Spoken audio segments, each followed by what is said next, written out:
Good morning.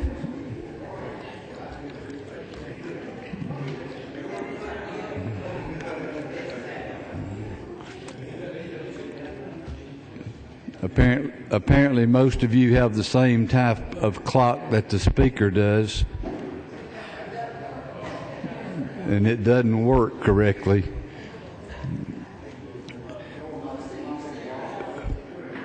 If y'all have noticed, up on the wall the clock is gone, and that's because the majority of you cannot tell time. So we're going to go ahead and get started. If you don't mind, y'all bow with me. Gracious Heavenly Father, again we come asking you to forgive us of our sins, to lead, guide, and direct us. Let us do things that please you, and forgive us of those things that don't. Help us through this day. In your Son's holy name we pray. Amen. We're a little bit rushed for time, so Senator Seaball, you're on. Thank you, Mr. Chairman. I bring before the committee SB 1EX, which is the redistricting plan for the Georgia State Senate that would go into place next year. We've already moved the House plan out of committee. Will be on the floor here in just a few moments, and would ask if you would consider putting the Senate plan on so that we could simultaneously pass those. Mr. Chairman, with that, I'll try to entertain any questions, but I'm supposed to be in another place right now of someone who was kind of important about these maps getting signed. So, are there any questions? Thank you, Mr. Seaball. Thank you, Mr. Chairman. Members of the committee, I appreciate it. Okay. Mr. Leader.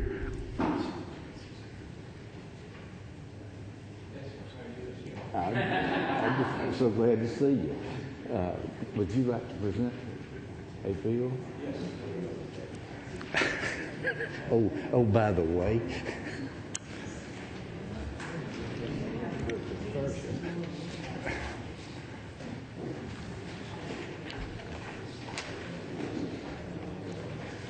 Thank you, Mr. Chairman, members of the committee. I bring before the committee House Resolution 4EX. It's 4 lines long, so I'll take the liberty of reading it. Any member of the House who is delinquent in the payment of any fee or fine imposed by the Georgia Government Transparency and Campaign Finance Commission shall be ineligible to participate as a member of any committee for so long as the delinquency continues. Constitutes a change in our House rules, Mr. Chairman, and I ask the committee's favorable consideration to put this on a day that the chairman would desire. Be happy to yield any questions. Minority Leader. Thank you, Mr. Chairman.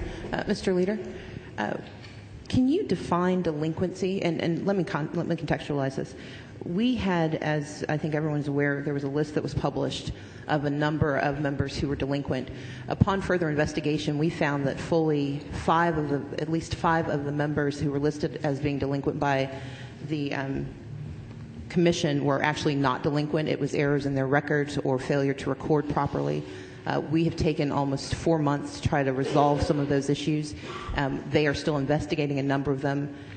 And so my concern is that by giving without fully understanding what the definition of delinquency is or understanding the process of the commission, we're allowing an independent body that is not responsive to this body to determine the eligibility of our members. Can you speak to how we will follow that process and how we can resolve those issues? Thank you for the question, and I really think there are a couple of questions in there. As far as defining delinquency, I think that once the grace period, whatever it may be, is expired after the fine is imposed, the member would be technically delinquent at that time. In other words, at 1 minute when the fine or fee is imposed is overdue, it becomes delinquent. Now, if the commission is either inadequate, negligent, or whatever adjectives you want to use as far as imposing the penalties improperly, and I am aware, as the lady so accurately states, that because of some computer glitches, I think last year, or maybe it was the first part of this year, there were some fines imposed because things were due as of a certain date, but the computers were not up to accept the reports that were due, and so some fines were automatically imposed by the system. It's my understanding, though, that those were worked out instantaneously, and I would think that if the sort of circumstance exists, any member that were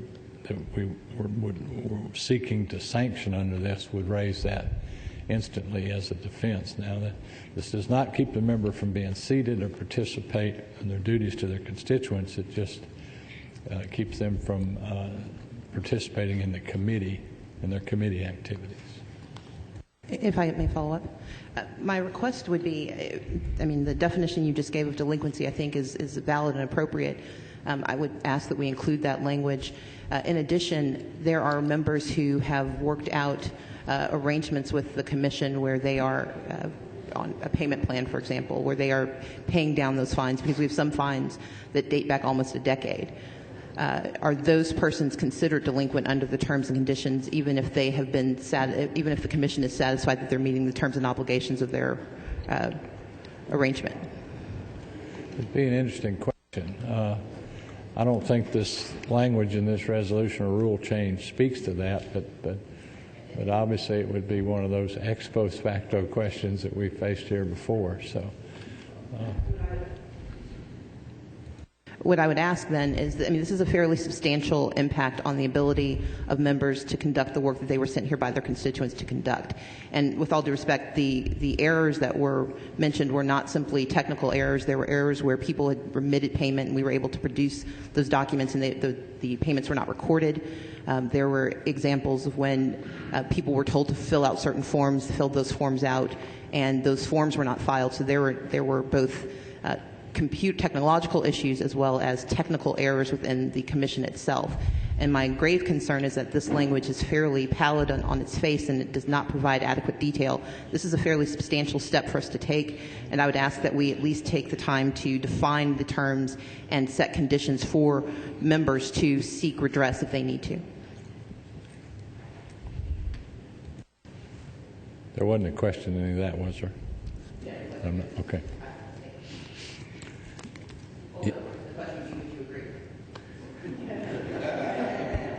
No. Anyone else? Mr. Smith. Mr. Leader. Yes, sir. Why wasn't it those included who are delinquent in their tax payment included in this?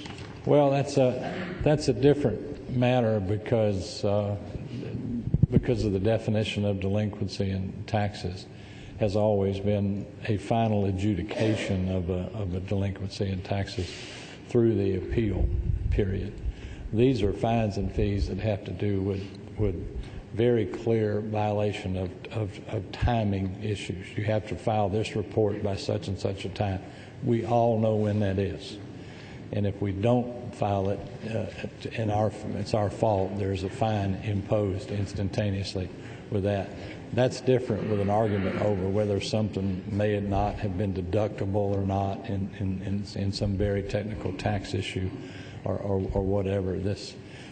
To get at that issue, and it's one that we need to debate and get at, is going to take a whole lot more study and understanding of what constitutes an adjudicated delinquency as far as taxes are concerned, as opposed to this kind of thing. And these are not horrible sanctions to not participate in committee process, but it does show the general public that if we don't act responsibly in our office here, that there are sanctions to be imposed. We all have to act like responsible elected officials in a very ethical manner, and that's all this says. And if you want to participate in the process here on even ground with everybody, you need to stay on even ground with everybody. Thank you, sir. One last comment. Congratulations on Warner Robins' victory yesterday. They play again this afternoon. Thank you, sir, for that especially. I thought I saw one more hand, Mr. Chairman, but I'll get out of here as soon as you tell me. Mr. Smyrie. Mr. Leader, I mean, have long been a member of the Ethics Committee and been always at the helm of trying to do what's ethically right. My only concern is that it's sort of the process, and with the Ethics Commission now being understaffed, and I'm just wondering at this juncture, and not only from that perspective, but I think this is something that I agree with the takeaway, the final aspect of what you're trying to accomplish. I'm just thinking about the methodology now in terms of giving it more thought, having a little more discussion, because if you're looking at it on the face of it, anybody who is delinquent shall be disqualified or will be ineligible to participate. It sort of brings a stark contrast to where we are as a body. And I agree with, I think it was Representative Smith, that although we've talked about it from a tax and from a ethics standpoint in terms of taxation, but this goes further than that this sort of has a punishment or punishing clause in it. And I'm just wondering, with the commission understaffed, cutbacks, how would this play out now? Would it just, is there a grandfather? I mean, what's the process? How do we get to the takeaway, which is that anybody that's found delinquent would have to release the position of a committee? Well, first of all, let me say I certainly respect the chairman's thoughts, and you've been here a long time and understand this process probably as well or better than anyone here. With that being said, my thoughts about this resolution is that in the last 5 or so years that we've come a long way electronically as far as filing various disclosures that we all have to file as elected officials to be transparent as we all want to be through the Ethics Commission. These sanctions basically happen literally automatically by computer. If there's a record of the system having received your filing, it's there. It's either there or it's not there. These computers are on or off. Now, we have had a computer glitch or two, and understand what happened when we had the glitches is we waived off fines and fees that could have occurred as a result of the glitch. I would submit to you and others that 10 years ago we probably couldn't have done this. We couldn't have self-disciplined ourselves. But this is an effort for us to self-discipline our own selves ethically so that some third-party outside source doesn't feel the need to have to discipline us if we take care of our own in the situation. And I think our technology, regardless of the budgeting of the Ethics Commission, is at a point now to where it can deal with these very technical, minor fines that accrue when we don't file a report. It's a $25 fine or a $50 fine. It's there for everybody to see on the computer, and it happens. It doesn't take a lot of personnel in order to comply with these issues, in my opinion. But I respect your opinion as well. Relates to the ethical aspect of it. I think everybody ought to pay their taxes, and everybody who violates the ethics laws of this state ought to be fined a penalty. But at the same time, if you're delinquent in the payment of the fee, I just wanted to have. I just wish we'd had just a little bit more discussion, because if you're delinquent, then by said day of the code section, then it automatically triggers that. Is what my understanding is.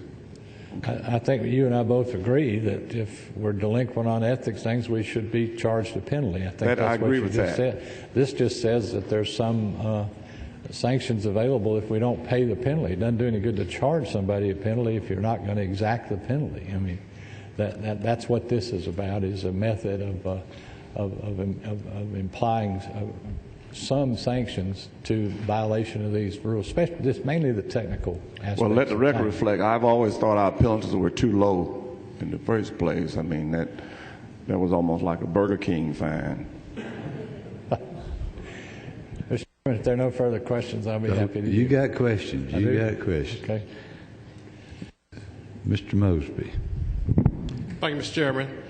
Two quick questions. One, Mr. Leader, have you heard from the Ethics Commission about that this is a big problem for us to have to deal with? And number two, can we wait till January to deal with this? We need to do it now? Just those two questions. I suppose we can wait till January to do anything.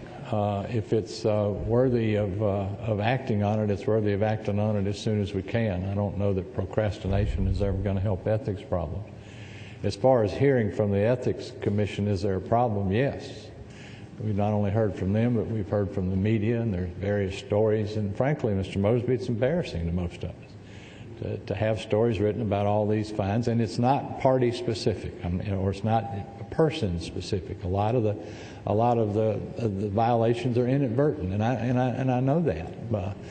But people in Georgia expect us to live under a microscope, to live honorably, to live ethically under our rules, and this is an attempt for us to self-discipline our own selves so that we don't have to keep reading those stories about our colleagues that bring disrepute on all of us. I'm frankly embarrassed about that. So I do see some urgency in dealing with the issue, although I would respect your thoughts or ideas that it's something that we could put off and talk about until January. I would prefer to go ahead and deal with it now. Mr. Mitchell.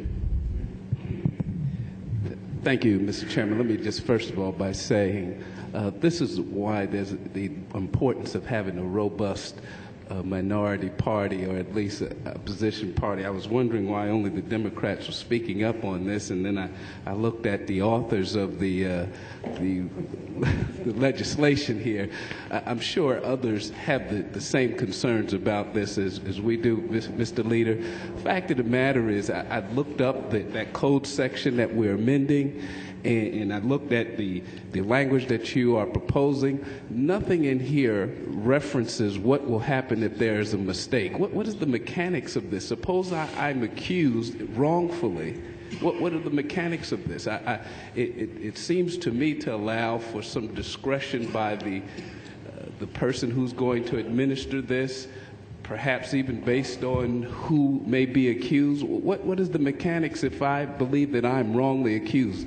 I agree with you that this is an embarrassment, and we all should be concerned with this. Thankfully, I've never been placed in this situation because my reports have always been on time. But I could easily see where there may be some unintended consequences to this. Well, I thank you for the question, and I think if there are now, and there will continue to be, and this doesn't have anything to do with superimposing new appellate lines or whatever if somebody's wrongfully accused. I think you have substantial rights under the law and just under basic morality to defend yourself if you're wrongfully accused of one of these technical violations. But it's pretty vanilla that if your report's due on the first and you don't file it till the second, you have violated a very technical violation, albeit you have violated the rule of law, and this is about adherence to the rule of law. We expect responsible behavior, ethical behavior by our members, all of our members. That would be independents, Republicans, and Democrats. This doesn't carve anybody out. Mr. Vice Chair. Thank you, Mr. Chairman. I've heard the conversation. I think it's important to look at this in terms of the practical realities. For 98-point-something% of members, Democrat and Republican alike, if there's a late pay, it's almost certainly going to be inadvertent. And when you get that notice, either electronically or by paper, according to what the Commission's going to use as their communication medium, that sets off a fire drill in all of us, doesn't it? And that member in good faith, Democrat and Republican alike, is going to take care of that issue right then, right there. So for the other 1-point-something% where that may not be the case, and we have true delinquencies, I think that's who this is addressing. Now, if you do have a situation, I think it's a point well taken from Minority Leader about, if you have a genuine issue and there has been a settlement agreement, a consent order issued by the Commission in some way, shape, or form on some issue. I think at that point, Mr. Leader, and I think a modicum of common sense is important to have here, I don't think that in my mind, that doesn't rise to an issue of delinquency, because you have a member who has addressed an issue head-on with the commission, has signed a consent order, and there is a plan of payment, or whatever it may be. I don't know. I think in the minds of many members of the House, and certainly within the leadership, that probably doesn't rise to the level of delinquency, because we want to err on the side of participation and not on the side of exclusion when it comes to participating in people's duly elected duties in this body. What we do want to address head on is when there is a reckless disregard, I think I would call it, for the rules that we all must abide by. That is a very small minority, but it is one, of course, that has gotten a lot of attention, and rightly so. And that's what this seeks to do. So I would offer, and I would ask the gentleman, anyone else who may have a concern, to allow for some common sense to enter into that process if it ever does come up. But again, 98 times out of 100, when there's an issue, the fire drill is going to go off, and members are going to self-police and solve it on their own. And that's the way it ought to be.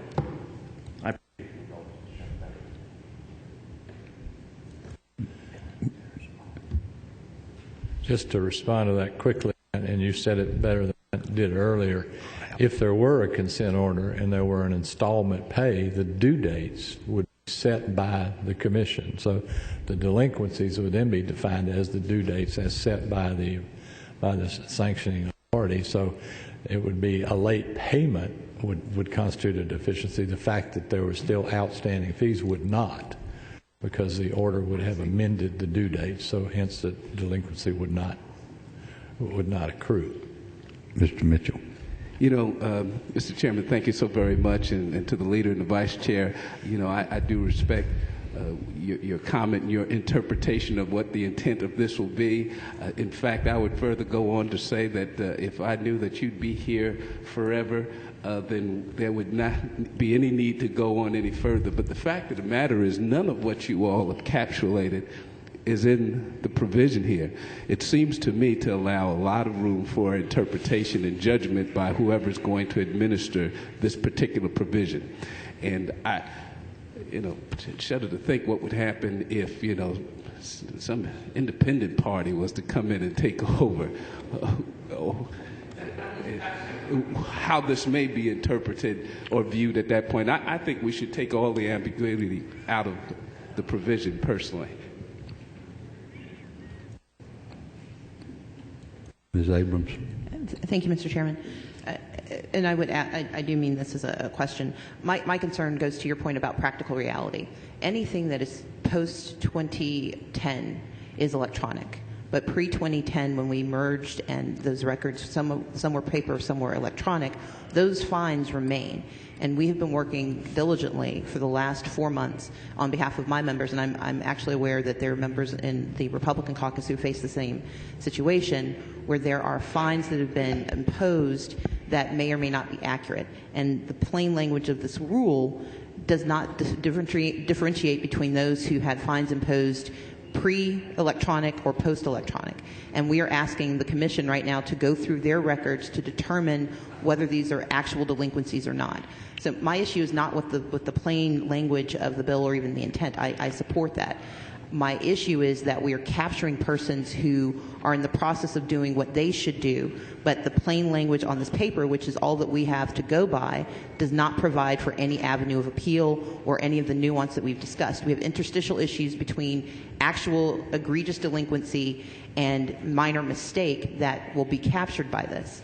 And certainly, while participation of the minority caucus in particular in committees may or may not be as robust, it's a matter of principle. So what I would ask, and this I think captures some of the questions, and I would ask the leader if you would consider this, to add at the end of line 10 an amendment that says, comma, between after the word continues, comma, as determined by the Committee on Ethics. I think that's the appropriate body that can determine, and I don't think we can rewrite this language to fully capture every single circumstance, but because this is universal. This does not take into account the date at which the delinquency may have occurred or any of the adjudicated, where we are in adjudication. I would ask that if we could add the sort of force and effect of letting the Committee on Ethics to hear the concerns of any member. I think that would be beneficial both to the Democrats, Republicans, and Independents, and would ask that we, at the appropriate time, consider that as an amendment.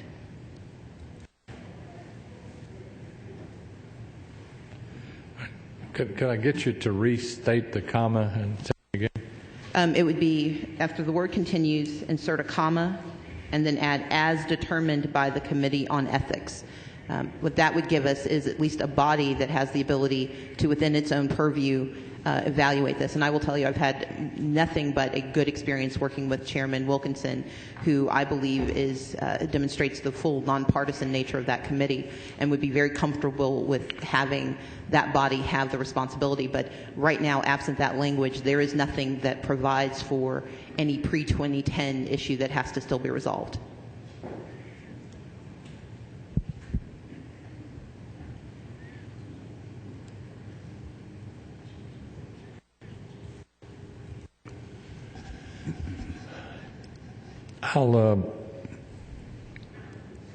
I'll certainly consider it. I'm not saying I support it, but I'd like to think that through.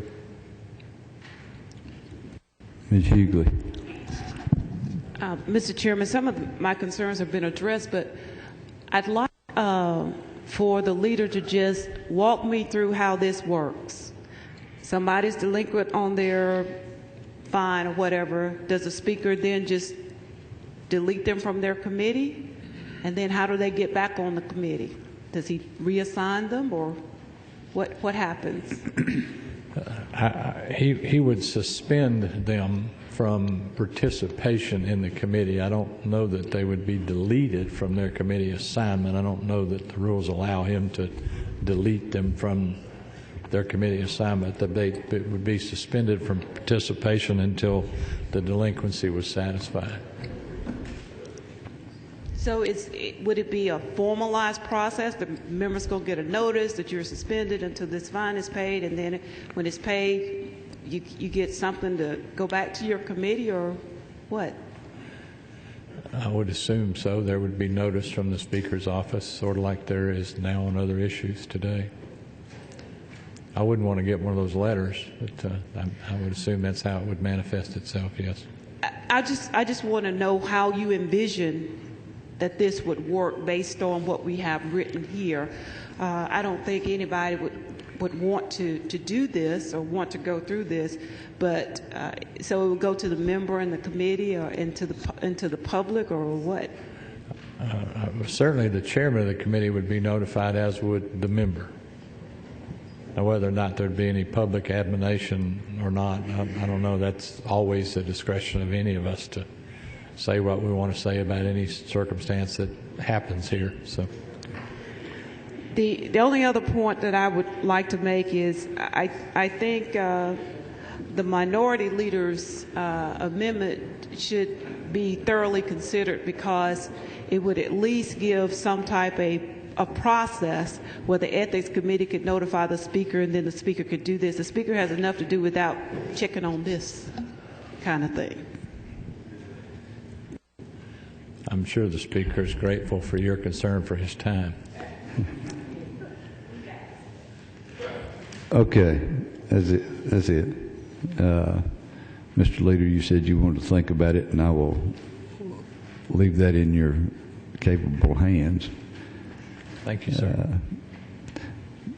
But in this process, this is, like any other committee, what you've just heard, the back and forth on a bill. It just happened to get assigned to us. And so now I would ask if there is a motion to pass. We have a motion.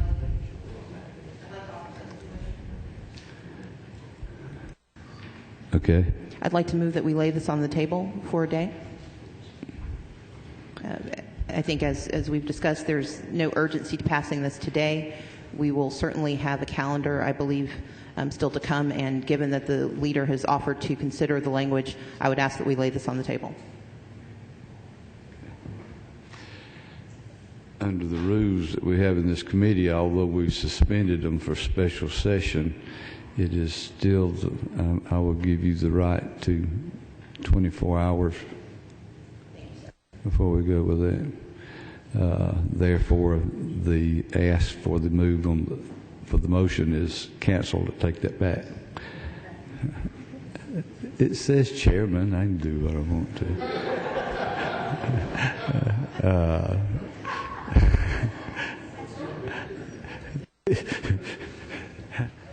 It says, my note says you in charge. Okay, we're going to set a calendar for tomorrow. No, today. What is today? Tuesday? I'm setting it for today. Senate Bill 1EX. Have a move, second. All those in favor? Yes, ma'am. Okay, I just, because I've not participated in a special session before, how is it that we can set, we don't have an existing calendar for today, how is it that we are able in this committee to set a calendar for today when we've just received this bill? If you could just walk me through the process or the rule that allows this to happen. Because I don't have to have it on the calendar to set a calendar for today. There's no, the reason it's not called I could say, hey, we're going to set a supplemental calendar, but since there's nothing on there, I can just say I can set the calendar. Thank you, sir.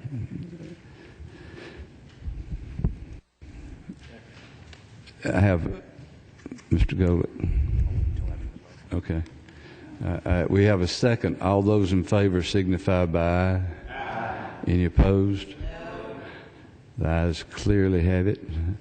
Mr. Golett. Thank you, Mr. Chairman. Pursuant to Rule 33.3, I would move that debate on SB 1EX be limited to 1 hour total, to be divided evenly, 30 minutes on each side. He has moved to set for 1 hour total. Do I hear a second? All those in favor? Aye. Any opposed? No. Ayes have it. All right, so the calendar for today will be Senate Bill 1EX with a time limit of 1 hour, and it will be structured. We're dismissed.